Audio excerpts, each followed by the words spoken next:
Good evening and welcome to the Wednesday, January 10th, 2024 meeting of the Chappaqua Central School District Board of Education. The board has been in executive session since 5 p.m. Can I have a motion, please, to reopen the public meeting? All in favor? Aye. Please stand for the pledge. I pledge allegiance to the flag of the United States of America and to the republic for which it stands, one nation, under God, indivisible, with liberty and justice for all. Okay.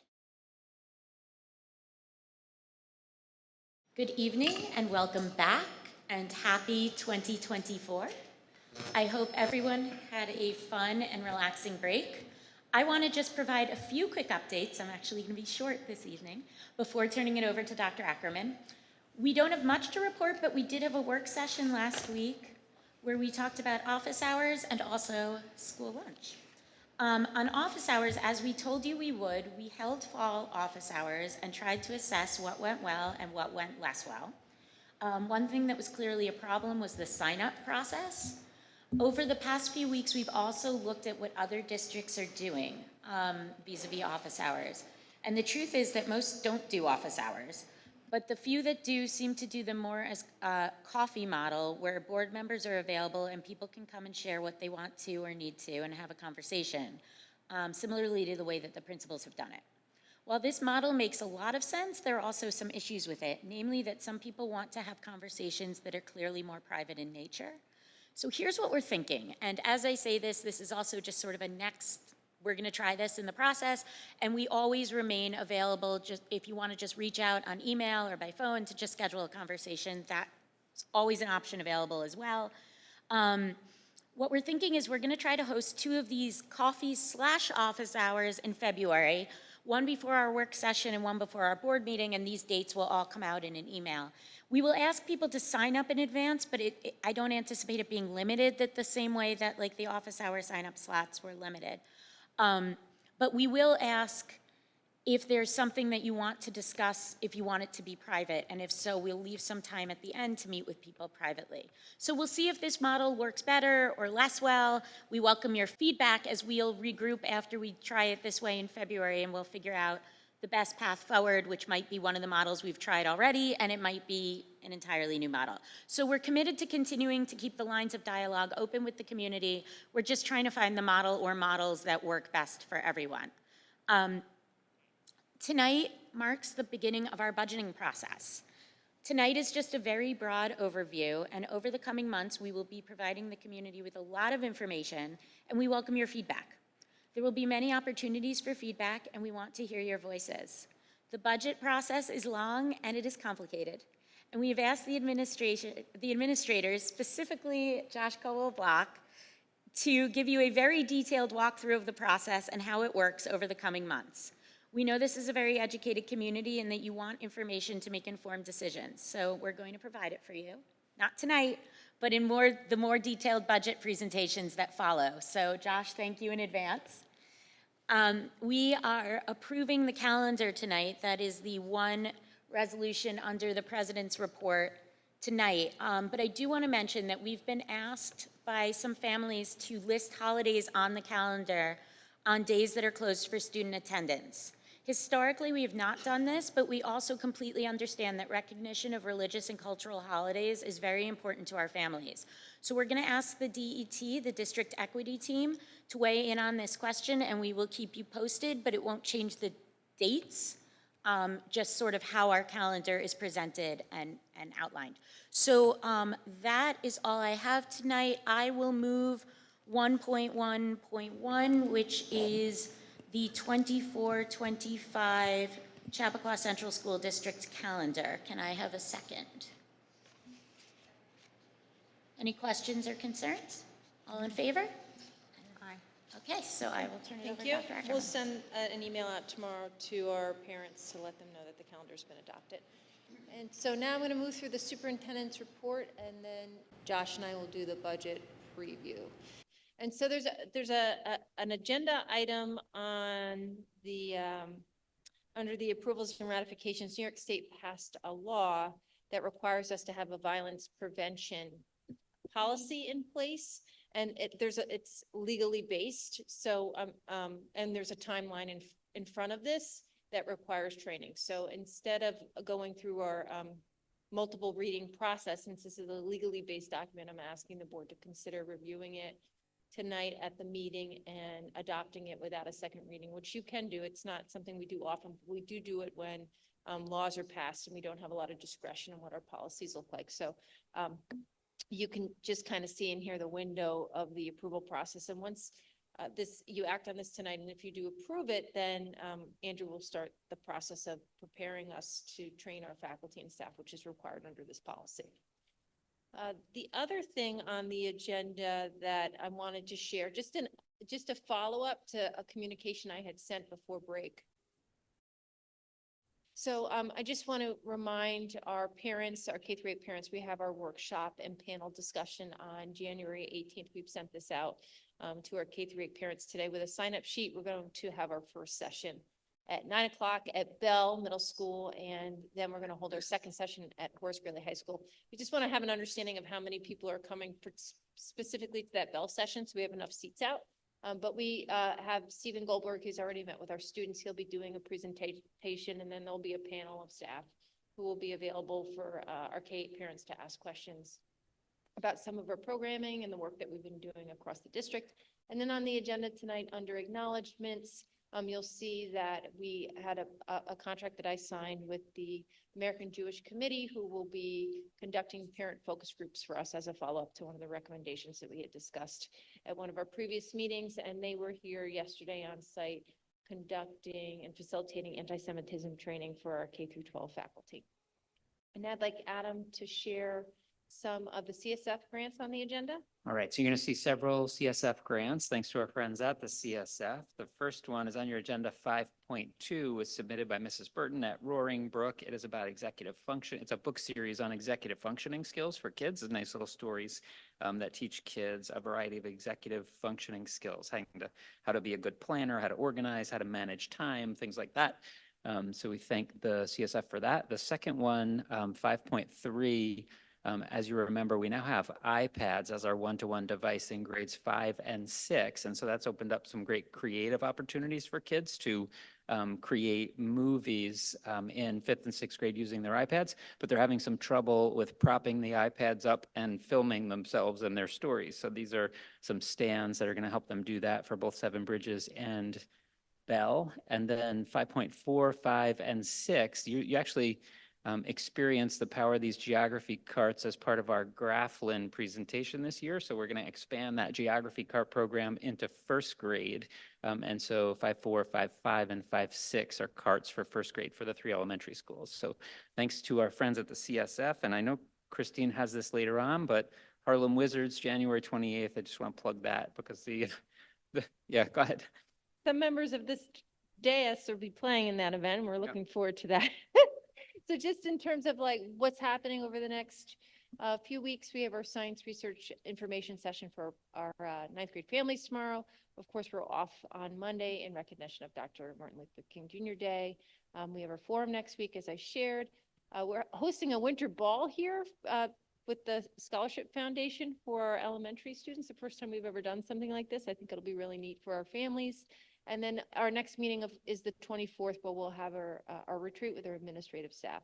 And so, again, in the days ahead, we look forward to working with our parents and seeing them at our extracurricular events.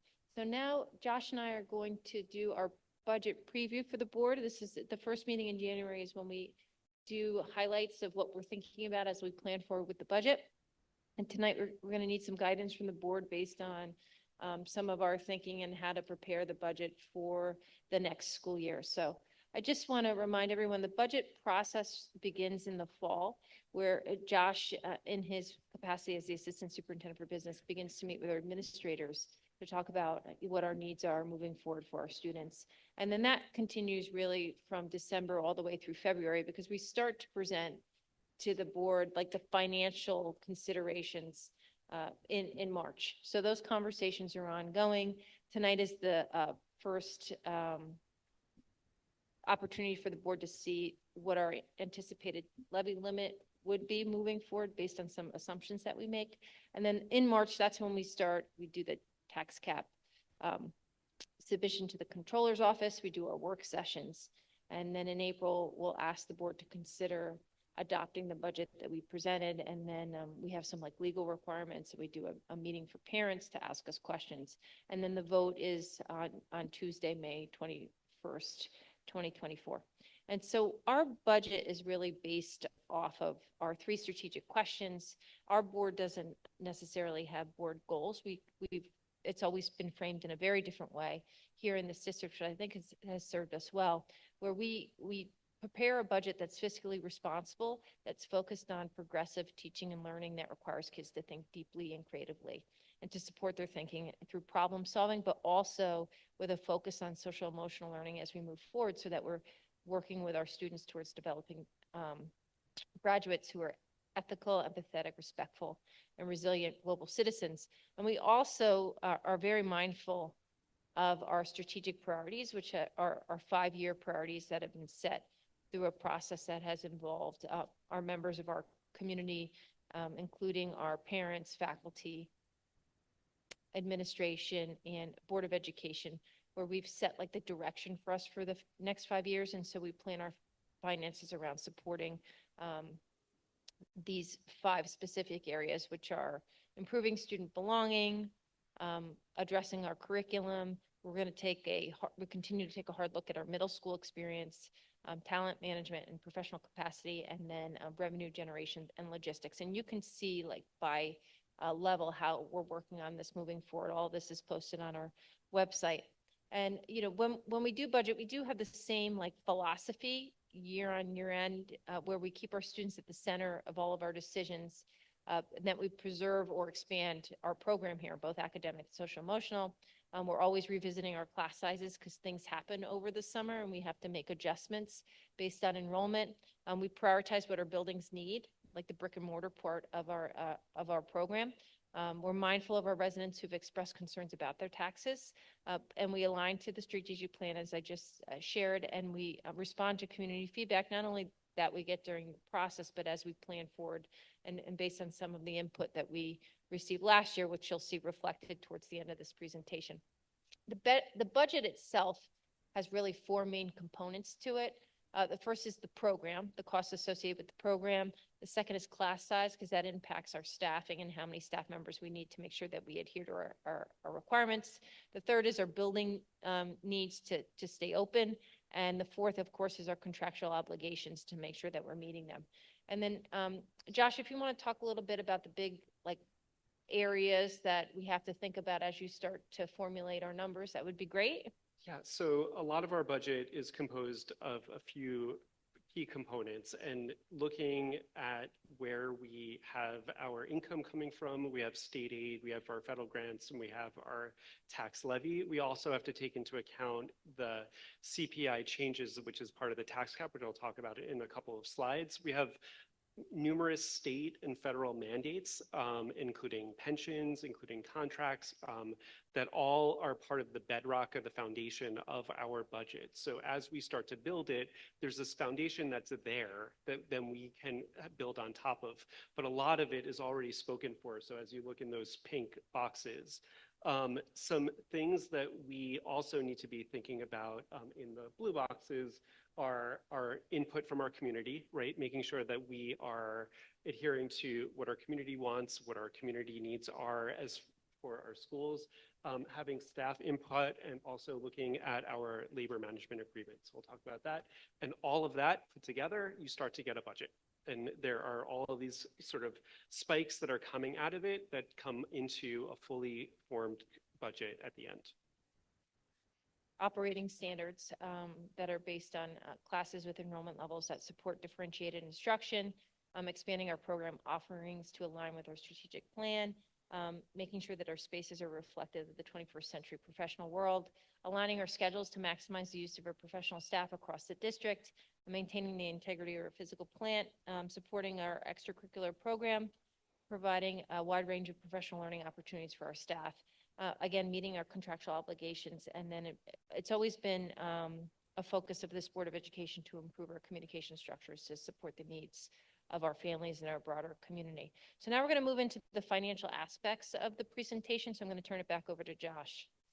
Sure. So the first thing we want to look at is the budget to budget history. And you can see that it's steadily, slowly increasing.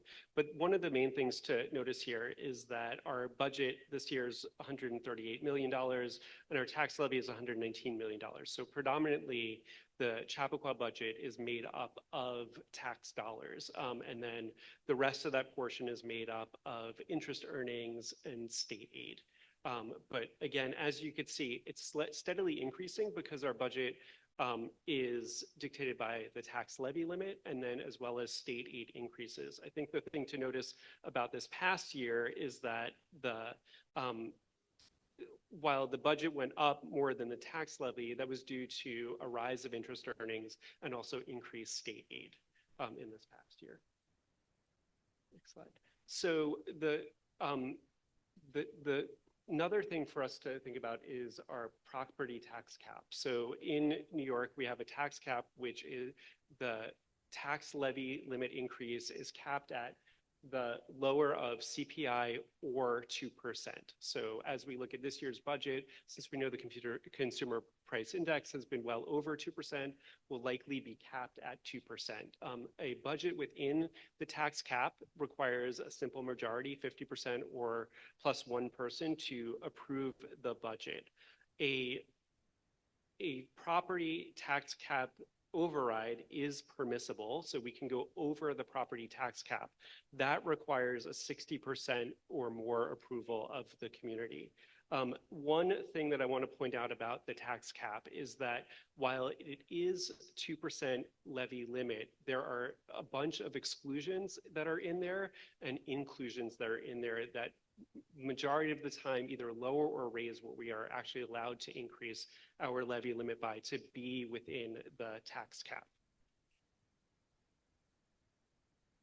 So what do we know already? We know that our projected enrollment next year is pretty similar to this year's enrollment. There'll be plus or minus a few students. We know our contractual obligations for our administrators union, our teachers union, and we just settled the CSEA contract. We know that the ERS, which is our clerical unit and our custodial unit, that the increase in retirement is going to be increased by 2.1%. Our debt service is going to remain the same. We're in the middle of a capital bond project. We have a ban right now out. We're probably going to get through this next year before we go out to full bond as we start completing the projects that are going on as part of the capital bond project. At that point, which will be the following school year, our debt service will increase. But the next school year, it's going to remain flat as it did last year. The state gives us an assessment growth factor. That tells us by how much our community has grown, the tax base has grown. This year, for the first time that I have seen in the foreseeable past, they have assigned us a value of 0.00. So as we look at what we can increase our tax levy by, we have no growth factor that we could increase it by.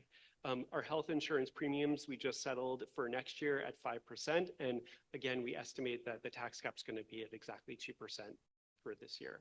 What we don't know is the official tax cap number. We'll get that from the state in the coming months. We have open contracts with our teaching assistants, our nurses, physical therapists, occupational therapists, and as well as our clerical unit. So we're currently in negotiations with those units. So that's an unknown. We have not received full information about our state aid allocation, but we're estimating that that's going to be about the same that it was this year. We don't know our transportation costs for next year, our special education placements, the assessed tax valuations, we don't know yet. So based on tax certioraries, based on other valuations, we don't have that information just yet. We don't have the teacher's retirement system number yet, or the equalization rate. So that's the difference between what Newcastle pays in taxes and what Mount Pleasant residents pay in taxes. Sorry, that should be the nurse's contract, a physical therapist and athletic trainer. So I have to make an adjustment there. The OT's in the faculty contract. So, Okay, let's keep going here. So we have two considerations for you. We have a roll forward budget that is presented at the levy limit. And then we have an enhanced budget. So I'm gonna describe both, and then we're gonna need some guidance, okay? So a roll forward budget, we're anticipating, because remember, we have some unknowns, that the projected tax levy limit would be 1.6% for us. And in a roll forward budget, that includes everything that we currently have in place. All of our academic program, our extracurricular program, our current staffing patterns, the infrastructure improvements we've already planned to address, technology enhancements, elementary class size is aligned with the CCT contract, and it's different by grade level for K1 and 2 through 4. And then our current security personnel and structure, which would include the 2 additional SROs that we added last year after the budget process was completed. So some of the challenges with going to the levy limit that we've been thinking about based on feedback that we've received and some of the things that we understand ourselves are twofold. The first is the use of unrestricted and unassigned fund balance. So I'd like Josh to talk about that a little bit, and then I'll talk about 2 and 3. Yeah, so for the past few years, we have used $3.5 million of our unrestricted unassigned fund balance to balance our budget. So that was money that we increased our budget by, but we did not increase our tax levy by. That money comes from our reserves. So think of our reserves as your savings account. So we are pulling $3.5 million a year from that savings account to utilize over the course of the year. Our hope is that we put it back at the end of the year, but that is generally, because it's such a large number, that doesn't come to fruition. So we have been lowering over the past few years our unrestricted unassigned fund balance that we have available to us in order to use for things like emergencies, in order to and to take care of our inflation and a few other things. The other important thing to know about that, just as you think about your individual fiscal health, the district's fiscal health is partially part of that is what is in our fund balance. What do we have in our rainy day fund? So as we are going to be going out for debt service at the end of our capital bond, we want to make sure that the district is in the best fiscal health that it can possibly be in. And if you think about $3.5 million over time, that's a large percentage of the budget for us to be taken out each year. And then I also, as the board knows, we've gotten feedback over the past 2 years about class sizes, particularly for students in grades 2 through 4. And of course, the desire from members of our community to have a school resource officer assigned to each building, right? And so what we'd like you to think about is presenting and preparing an enhanced budget that would be above the levy limit, that would allow us to add additional school resource, or at least allow the community to vote on additional school resource officers, additional elementary teachers, and to reduce some of that reliance on our unrestricted fund balance. So to kind of think about what that could potentially look like, what this would look like in terms of an override budget, would be a projected tax levy limit of about 3.74%. Again, we're still finalizing these numbers, but this would include 3 additional elementary teachers for grades 2 through 4, which would get all of our class sizes at 23 or below.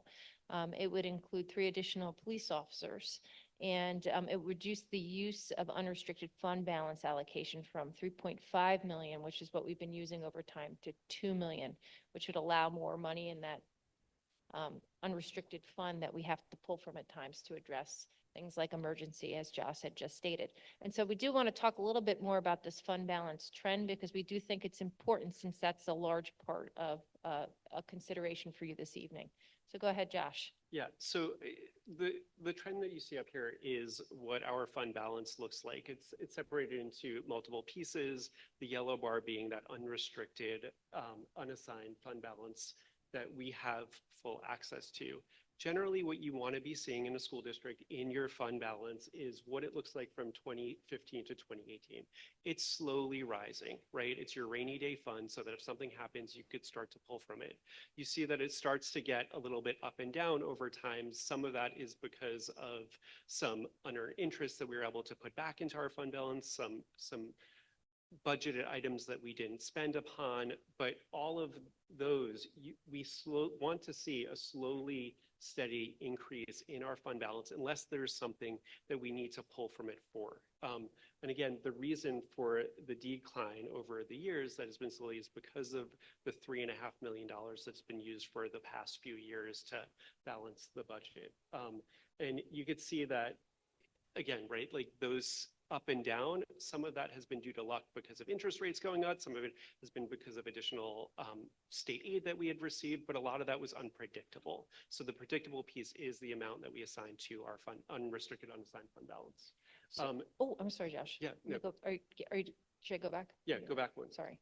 I also want to illustrate that to have a budget within the tax levy limit, within the tax cap, inflation, you could see in this chart, has far outpaced, and the CPI has outpaced what our levy limit increase has been. So both in terms of our contracts and in terms of how much everything costs, we needed to use that $3.5 million for years in order to keep pace and keep the quality of education that we have in the Chappaqua School District, to keep pace in what everything costs, what fuel costs, what all of that costs. So I just wanted to make sure that we illustrate what our tax levy limit increases has been versus what the CPI, the Consumer Price Index changes, has been. So really what we need to have an understanding of tonight is we kind of presented it in two options. Would you like us to prepare a budget within the tax levy limit, which would be a roll forward budget? Or would you like us to begin to prepare to present an enhanced budget, which would add the additional staff to the budget, as well as reduce the use of unrestricted fund balance to offset the levy? And so in terms of voting on these budgets, if you stay within the levy limit, 50% plus one is needed to pass the budget. If we do an override, we would need 60% of more of the community to approve the budget for it to pass. If it were to fail, we would talk about it at a future meeting in the budget process, like what the revote would look like, and we would take your guidance on that. So what we need to understand in order to plan for March is which direction the board would like us to go in. And then you can also, if you have things that you want to make sure that we talk about as we prepare our presentations for March, you can share that with us as well at this time, and we can certainly begin, because we're crafting those presentations right now, but we are kind of at this point where now we just need to know how you want us to move forward. So I'm going to put these back up here so you guys can have a discussion, and then we'll take our cues from you. So I can start. This is my 5th year on the board, and we've never gone above the levy limit. And I'm not going to lie, it makes me slightly apprehensive. But that said, we want to be, and it's our job to be, responsive to our community and to our school community, including, our parents, our faculty, as well as our broader community. Our community over the last year or so has been very clearly and strongly asking for SROs to be staffed at every building. And both our community, our parent community, and our teachers through the CCT have been asking for smaller class sizes, particularly at the lower grades. So I feel like those are two very clear and concrete asks. I think something that the board has been concerned about, which is less of a pressing concern to the community as a whole, but will be if it becomes a problem, is the fund balance and the use of unrestricted. So I think that those are three very concrete issues that we have been asked to address and need to address. The tax cap, for anyone who doesn't know, dates back to 2011. Before that, increases year over year in most communities, but especially communities like ours, were much higher. Double-digit tax increases were not uncommon. And it's interesting, if you bear with me for a second. I actually started teaching. I taught for a while in education law class, and I started in the winter of 2012. And that year and every year I taught, I started with the tax cap, and every year my students went in thinking it was brilliant when the class started, and by the end of the class thought it was the worst idea ever. So it's sort of interesting because it really is this balance between trying to preserve, tax relief and local control. So The other part of this, in my mind at least, is that Dr. Ackerman and I have been working, as we've explained to the community, to look for an exemption for security from the tax levy limit. And so one thing that, in terms of what more can be explained and what do we want, like, what I think it would be really helpful for the community to understand as part of this process is that that exemption, if we got it, wouldn't actually change the amount of money we spent on security. It would only make that spending on security tax cap compliant. So it's not that like the budget would actually look that different. It would just check a box then that it won't check without the exemption.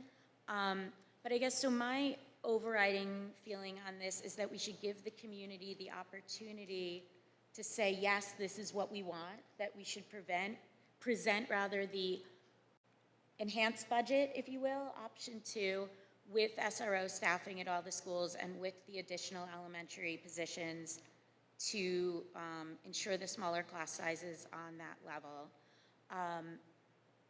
And I feel confident that the administration is still planning the most fiscally responsible budget they can while giving the community these things that they've asked for and not seeing the override as a free-for-all spending. And I know that that's true, that, you know, that's what you will present to us, even with the override, is the most fiscally responsible way to get these things.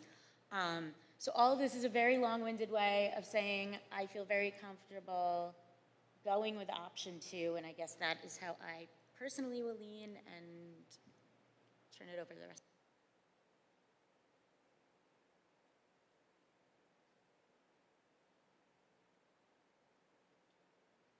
Sure. I agree with Hillary. My personal opinion aside, I think it's important for us to sort of respond to what the community, and not just as far as the survey concerns with the SROs, but I think a lot of the discourse that we've had in office hours or, you know, in email or phone call exchanges with parents, particularly with younger children, is the spike in class sizes. Obviously, it's capped at 25, but people would like to see that number come down. This sort of remedies that. Josh, I just have one question for you. Is part of like your reticence relative to the fund balance, is that born in the fact that we've seen like sort of a very quick move down in CPI that you're not seeing reflected in our real time like inflation costs as far as like healthcare and things of that nature? Yeah, I think one of my reticences, this past 12 months, right, we've seen inflation the highest that it's been.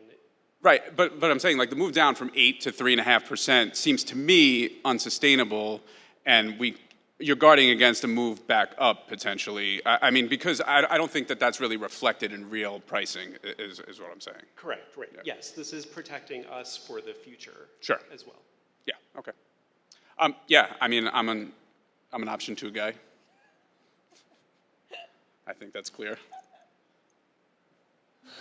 I can go next. Yeah, I also like option 2 just because I think it will provide the community with the best chance for a democratic process, like for people to say what they really think about these requests. I know we hear from people who have strong feelings about one or more of those topics. My hope is that over the course of the spring, we might draw other folks who maybe haven't had a chance to give us feedback to also speak up and tell us what they think. I'm mindful of some of those principles that were shared a few slides ago about, you know, remembering that there's a very sizable proportion of Chappaqua that doesn't have kids in the district and is looking for us to keep these numbers down as much as we can. And at the same time, we all know we have needs, and as has already been commented on, the cap prevents us from actually keeping up with the costs of just doing what we've been doing. So the question I had for Josh is, with what you said about I think it bears repeating for people, and maybe we can talk about it more in subsequent meetings, is around this, when we want a good rating, when we do the bond later, it's in our interest for our reserves to be in a good position. And so for those who are concerned, oh, well, wait, I'm gonna pay more now, but I'm gonna potentially save money later because I'll have less interest to pay later if we have a better arrangement on our bond rating. Do you see what I'm getting at there? Yeah, so, I mean, that's exactly right. So when we go out to bond and Moody's does our bond rating, right, the better that rating is, the less interest rate, the lower interest rate that we are going to get on the money that we borrow. And that is going to save us money over time and over the long run, allow us to do more projects and allow us in subsequent budgets to be mindful of that. Yep, perfect. Okay, I'll go next. I'm also an option 2 person as well. I think it, as my colleagues have said, it will give our community the chance to have smaller class sizes and also to get the SROs in every building, which is what a lot of people have said they wanted. And if people don't want those things, you know, they will be able to speak their voice as well. So I think it does give the community the chance to be heard. So I think that option 2 is really good. My question, I guess, for Josh is, if we go with the enhanced budget this year to get those SROs and teachers, does it mean we're going to have to do an enhanced budget every year going forward? Because once we commit to these teachers, we're not going to then fire them next year. We need to have to be able to pay for these people and the SROs going forward. Right, so the $2.5 million difference from the option 1 and option 2, that's added to our budget. So the SROs, the teachers, the reduction of reliance on fund balance, that's now in the budget. So the following year, you don't need to do another override in order to keep those items because it will already have been added to the budget. Okay, so this is like a one-time solution, and then it won't be an issue going forward. Right, for those items, correct. Great. So it's my turn. So I think initially when people hear about this and now we're presenting it, I think people get scared, just like personally, you know, when you think about tax increase and you're doing an override plan, it always makes people nervous. But I think it's important to remember that there are lots of things that cost a lot of money and it has gone up. And this is just one creative way to figure it out. And we also get to hear voices from our community, whether it's yay or nay. I think to provide that opportunity is critical, and not just get stuck on the fact that we have to do an override or not. I think we need to remember that because, you know, we all have personal balance, checking accounts that we have to balance, and you know, it's not great when we have to do something that doesn't feel great and that doesn't sound right. But if there are all these needs and wants, then we have to kind of put it out there and say, okay, well, this is what it's going to cost, because unfortunately things do cost money, and that we can't just keep, we can't keep taking from the fund balance. We just can't. And you know, somebody might say, well, you've done it this long, why can't you do it another year? Why can't, you know, it's just not sustainable, right? So I think the fact that you're presenting us these two options to even talk about is a step forward, because it's not something like, oh, we should just stay within because that's what we've always done and it's the safe way to go and nobody's going to be mad at us. But really the whole tax cap thing, as you know, Hillary said, if you really do understand it, it sounds great until it really isn't. The formula is just, it's terrible, and it's really a political thing, and it's hurting the schools and the communities. And so I think to provide this option for everyone is a good thing. And hopefully the people will come out to vote, and we'll see what happens. Christine, you sort of alluded to it. I just want to follow up. In the event that we go with option 2 and it does not get the 60% requirement, what happens next? We would have a revote in June, and then we would meet to talk about what that would look like.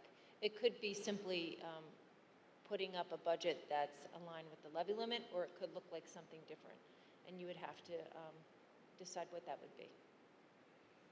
So it sounds like you've gotten kind of clear guidance here, but I will also say to our community, and if there are community members watching at home, that if this, you know, if the feedback you provide is you do like this, that you are happy with budget option number 2, we're going to need your help because it's not as simple as 50% plus one. So, you know, and I thank you all for the clarification that this would not be, this is not, we're not looking at this as a long-term solution. We're not looking at this as year after year, you know, presenting an override budget.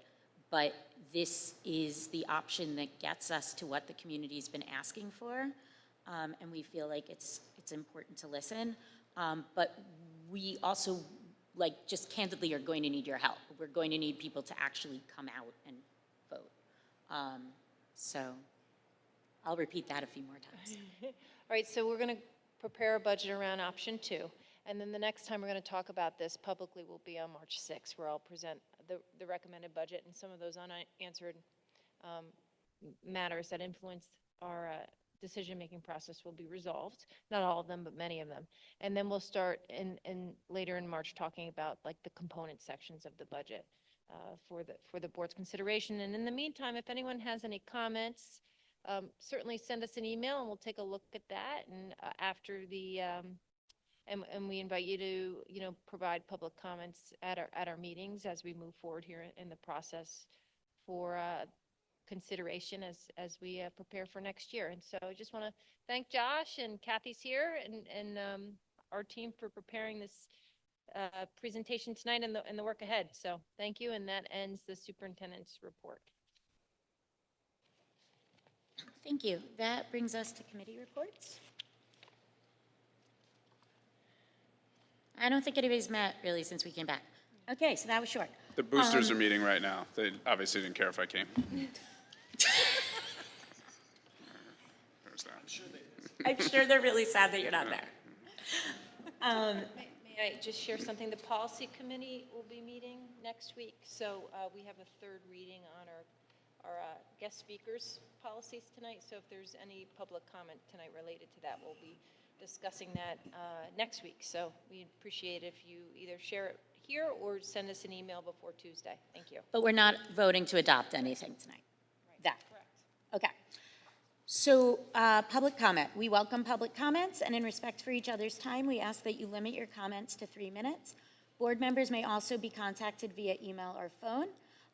Also, just a reminder that public comments cannot contain any personally identifiable information. After the public comment period has been completed, board members may have a discussion amongst themselves regarding public comments presented. So if you have public comments, please come down to the microphone, state your name and your public comment. Greetings. I just wanted to start by saying that I actually read my comments in advance to time them, to be respectful, and I go over 30 seconds. So I'm wondering if I could ask the board for an additional 30 seconds in advance. What do you think? I just want to be respectful. They'll act on it once you hit the 3-minute mark. That's the procedure. Yeah, I think we have to act on it once you hit. Yeah. I just wanted to keep the flow. Okay, thank you. Hello, everyone. Happy, healthy New Year to all of you. My name is Victoria Alzapidi, and I'm the president of Friends of Buttonhook Forest. As you know, in August of 2022, our organization submitted a bid to purchase Buttonhook Forest in response to CCSD's request for proposals to sell the land. At that time, we submitted a $100,000 check as a good faith deposit and proof of funds to close. This board has publicly acknowledged that Friends of Buttonhook Forest was the only bidder in that RFP process. I am here this evening to offer a friendly reminder that Friends of Buttonhook Forest is still here, hoping to purchase this land, and it is our sincere hope that the CCSD will accept our bid and sell us this precious forest so that we can forever preserve these thriving, untouched woodlands, along with their clean and life-sustaining wetlands in our reservoir watersheds. If you accept our bid, together, we will save more than 1,000 mature trees from being clear-cut. Each of these trees plays a unique role as home to countless wild creatures who rely on each of them for their survival, protection, and to raise their babies.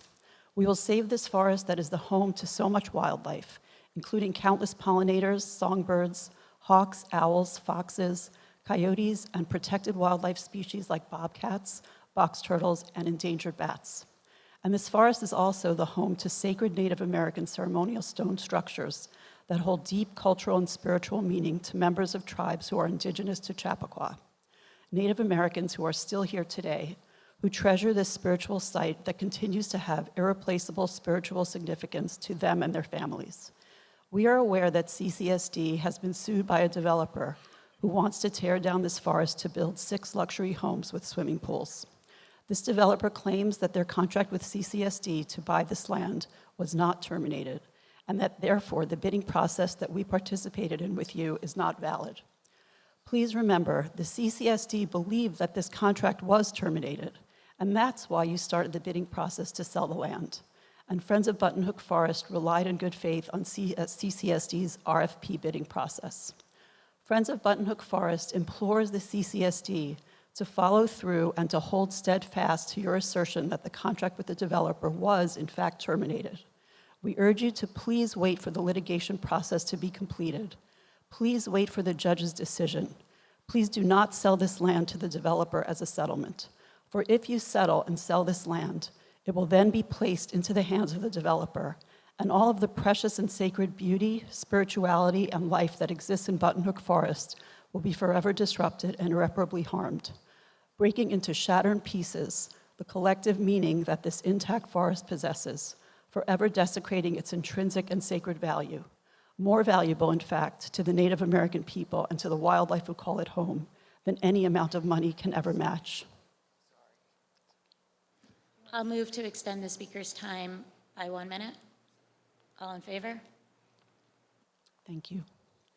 Friends of Buttonhook Forest is standing by in good faith. We are still here waiting to purchase this land from the CCSD after this lawsuit is completed with the funds to do so. Please hold out to do the right thing, to make it possible for Friends of Buttonhook Forest to save this precious carbon sink, this thriving wildlife habitat, and this sacred Native American homeland. We wish much success to your legal team as they bring forward the facts of the environmental difficulties in trying to build in the New York City watershed and the reasons for the terminated contract with the developer. Let's protect and preserve this land and make history together. Our children are watching, and as the Native Americans say, for 7 generations to come. Thank you. Good night.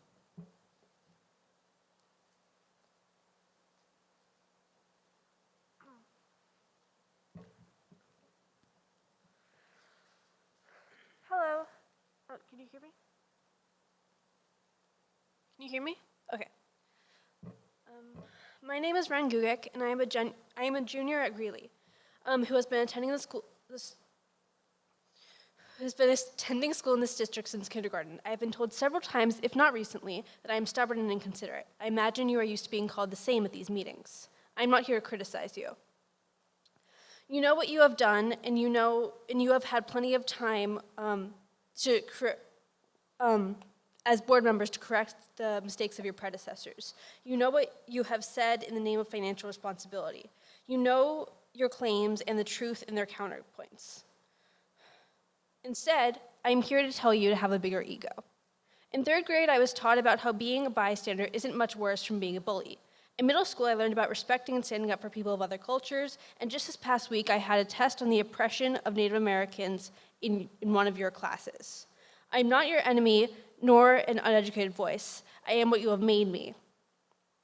I urge you to think of the shame your future self will have over your hypocritical actions. Do not continue to colonize the land of the Algonquin tribe. Read the curriculum you preach. Thank you for your time.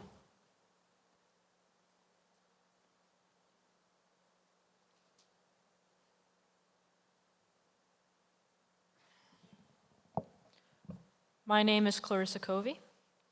Hello, Board of Education, Hillary Grasso, and Dr. Ackerman. I wanted to say that we understand the current constraints that the district is facing. We understand that you cannot sell or give away the land, and we understand the necessity of remaining silent while the lawsuit is going on. However, this does not mean that the district cannot take steps towards amending its past mistakes, particularly regarding the injustice that it has done to the Brothertown Indian Nation and the indigenous community at large. As you know, Buttonhook is of enormous spiritual and cultural significance to the Algonquin. This comes from the many hand-laid stone artifacts laid around the forest, symbolically placed above underground aquifers. It comes from the fact that the land is sanctified and may even be a gravesite with human remains. It comes from the buried indigenous artifacts on the plot. It comes from Buttonhook Forest as one of the last surviving parcels of undesecrated indigenous land in the eastern United States. and now how we have a real opportunity to decolonize these 20.3 acres.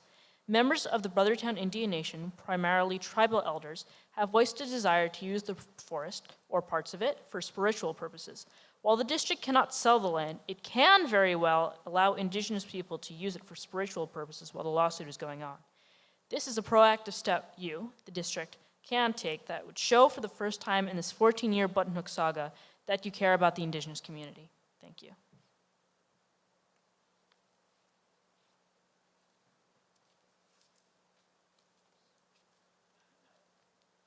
Hi, my name is Roy Noy, and my kid's going here to Greeley.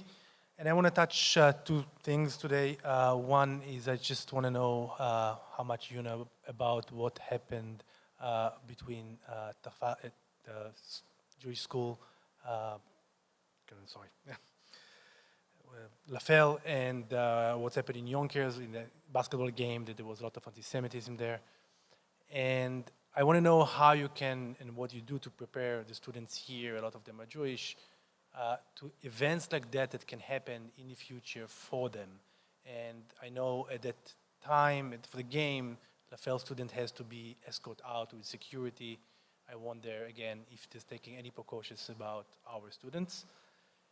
Second part of it, if there's any coordination in the county between the different schools, because these events are between different schools, and if you can report and certain things that you are doing about it. And the last thing is, I know there's going to be about comments about the budget in a different time, but I do want to know, and if you will prepare for us also some kind of documents to see where you can actually cut the fat, because every system has some fat in it, instead of raising the taxes.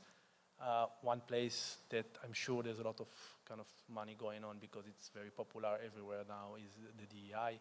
And to see how many people are actually working there, and if we can cut over there, because it seems that, you know, based on some things that happened in the past, it's not the most, you know, useful thing right now. Thank you.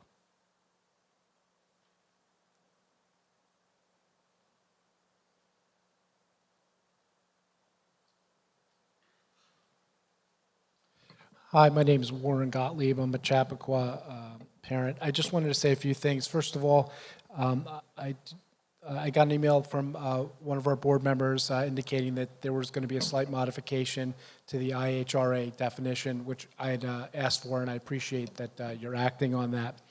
And also, with respect to the resolution passed at a special meeting right before break regarding ICS, I just wanted to extend my appreciation to the board for taking this step. But at the same time, I also want to underscore my repeated suggestion that the board install an anti-Semitism advisory committee comprised of those with lived experience with anti-Semitism. Given that the board has already selected an audit vendor, the purpose of an advisory committee would be twofold. First, the committee would be charged with ensuring the transparency, completeness, and integrity of the audit process, so that process is beyond reproach, something that I think would be of benefit to everybody sitting up here, so that you're not having to wave off criticisms based upon the process itself. Second, I think that the committee should be empowered to provide district stakeholders full curriculum and programming transparency pertaining to Middle East studies, Jewish history, the study of Israel, the Holocaust, DEI, and all other relevant substantive areas. The bottom line is this. In the wake of the wildfire of anti-Semitism spreading on our college campuses and in our cities and in our schools, coupled with the incidents we've seen here, many Jewish families are justifiably concerned that elements of the curriculum may be contributing to the problem. And the reason I'm focused on this, and I've written to you about this, there has been recent polling on what 18 to 24-year-olds think on these subjects, and they are upside down from the rest of our population. And you know, a majority of 18 to 24-year-olds now believe that, quote, Jews as a class are oppressors and should be treated as oppressors, and that the Hamas slaughter of 1,200 Israeli civilians and the kidnapping of 250 Israeli civilians, quote, can be justified. That type of result if you're any student of history, is a death sentence for the Jewish people. It's a time bomb. I'm not here because I particularly care spending my evenings with you, although I'm sure we'd all would have lots to talk about. I actually care about my friends and neighbors here and around the world who, if that type of mentality takes hold, will face a horrible fate ahead. And it really is that serious. So I ask you, please, put the transparency in that's required. It's that serious. And I just have one more suggestion. I see that I'm up.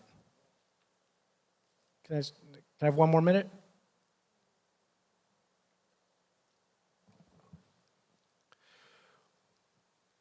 One final thought. In this process, it seemed that in this crisis we've kind of been dealing with for the past 2 months, it seems as though there really isn't a well-defined process for dealing with problems like this. And I think it's not the fault necessarily of the district. I think that the digital age brings with it a lack of ability of parents to understand what their children are seeing as their materials on a daily basis. And I think that that transformation to a digital age from textbooks was a real blind spot for us. And I think to prevent this type of thing from happening again, I would like to suggest that the district do some serious thinking about a centralized digital curriculum framework where everything gets dropped in and there's complete transparency and you have a defined process as to how to deal with these issues so it doesn't divert the board's attention again to this extent. Thank you very much.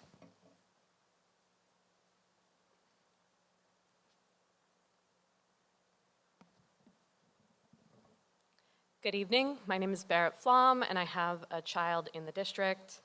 I think that the budgets, if what the slides said are true, they are completely unacceptable. The fact that you are not budgeting for any curriculum change whatsoever, but you are budgeting for technology enhancements is completely inappropriate when you know that Teachers College is now defunct. Whether or not we can continue to buy materials from the publisher, it is useless when it is not an evidence-based or scientifically proven curriculum. It has been shown that it does not teach students with dyslexia. It is mind-boggling that we're not even going to consider it in next year's budget. The fact that the New York State governor has indicated that she's going to introduce legislation to do away with Teachers College type curriculums that are not evidence-based and focus on evidence-based shows that you should be considering this in the budgets going forward. This is important, especially if we're talking about going above the tax cap. This is egregious. Teaching students to read covers each of the 3 strategic questions that you're talking about. If they cannot read, they cannot do the critical thinking. If they cannot read, they cannot do the math problems. This is absurd. Like, it is so disappointing, so disappointing.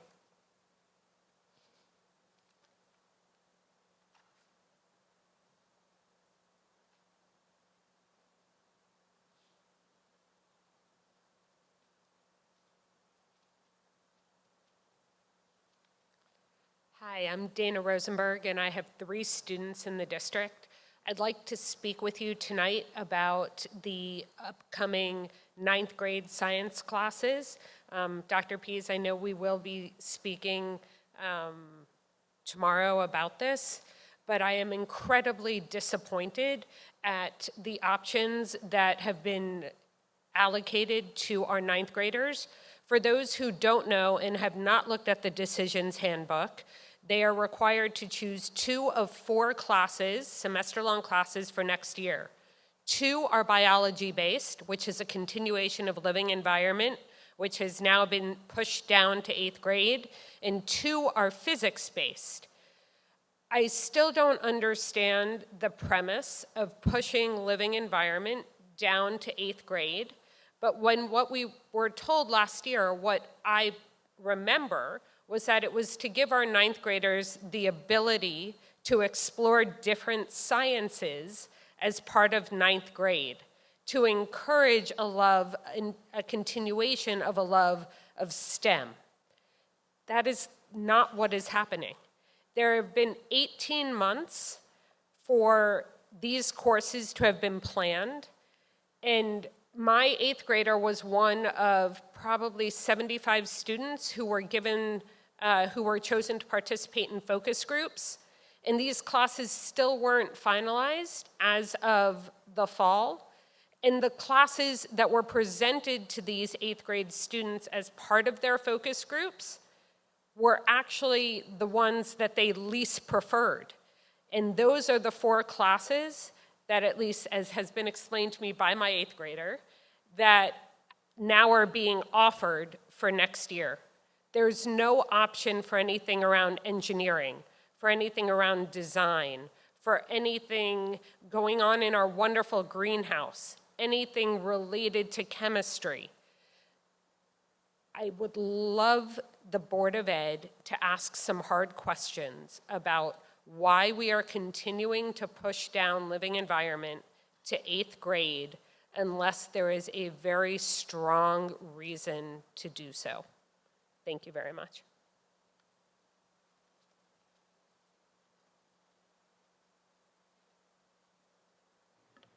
Okay, that marks the end of public comment, but I think we do want to clarify a few things that were raised.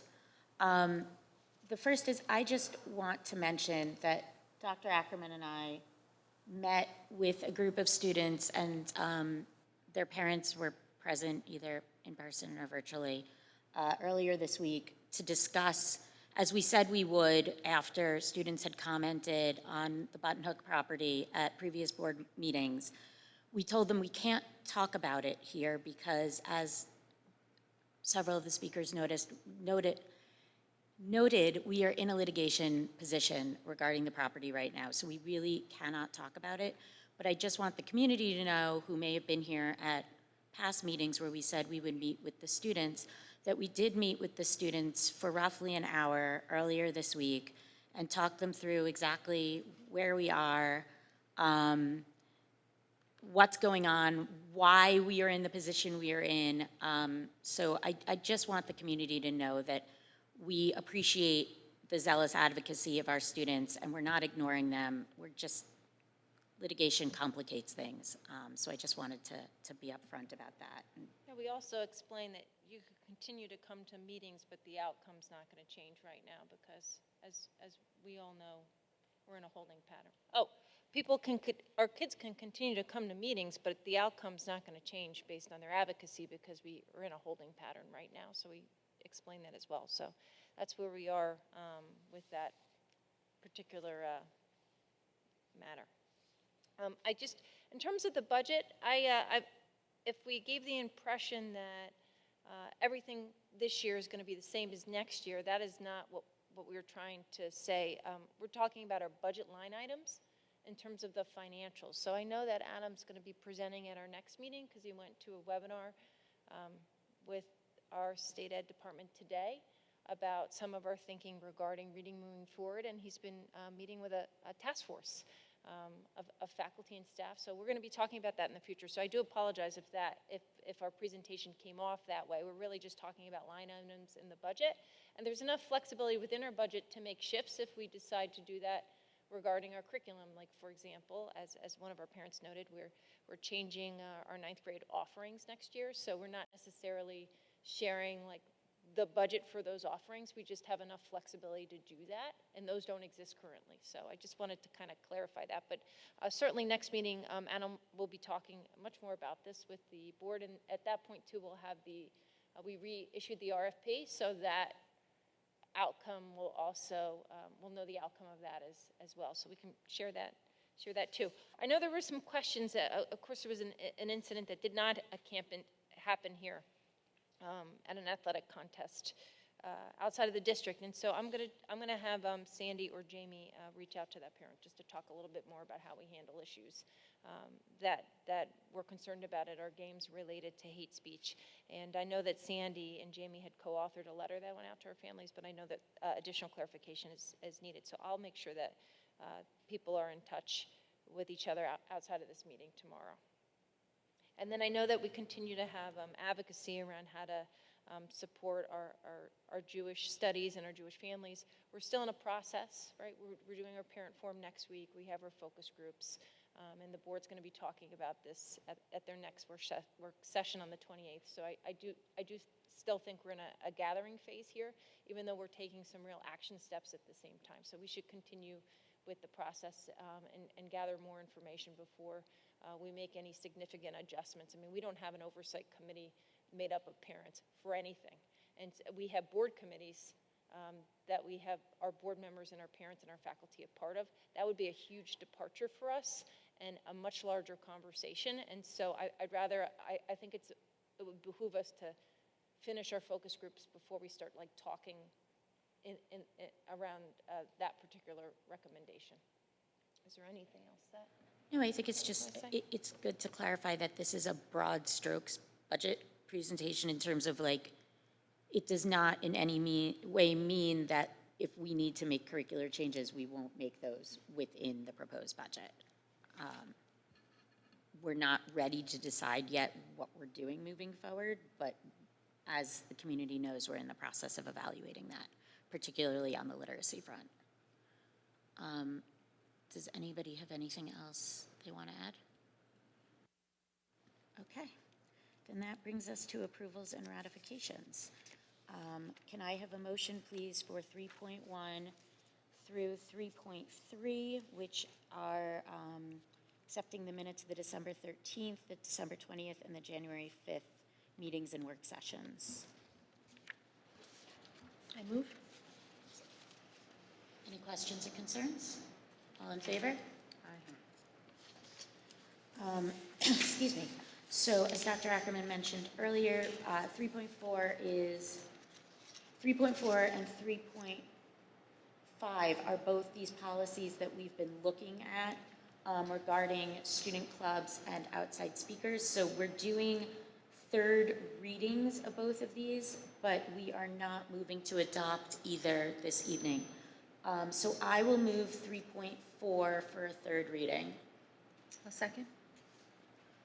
So just in terms of some discussion, we did get some feedback today that was received in writing for our consideration in terms of this particular policy. So we will be talking about that next week. That's why we keep doing the readings, to give people enough time to provide feedback.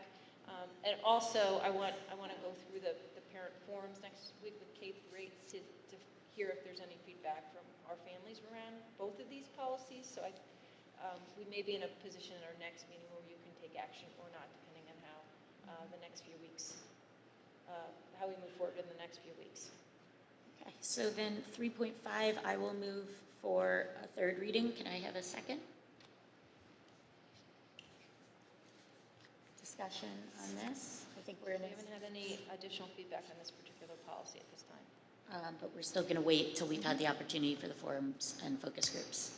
Right, so now, can you move the? Yeah, so that, I will move 3.6, which is policy 9075, the workplace violence prevention policy that Dr. Ackerman talked about earlier. Can I have a second for that, please?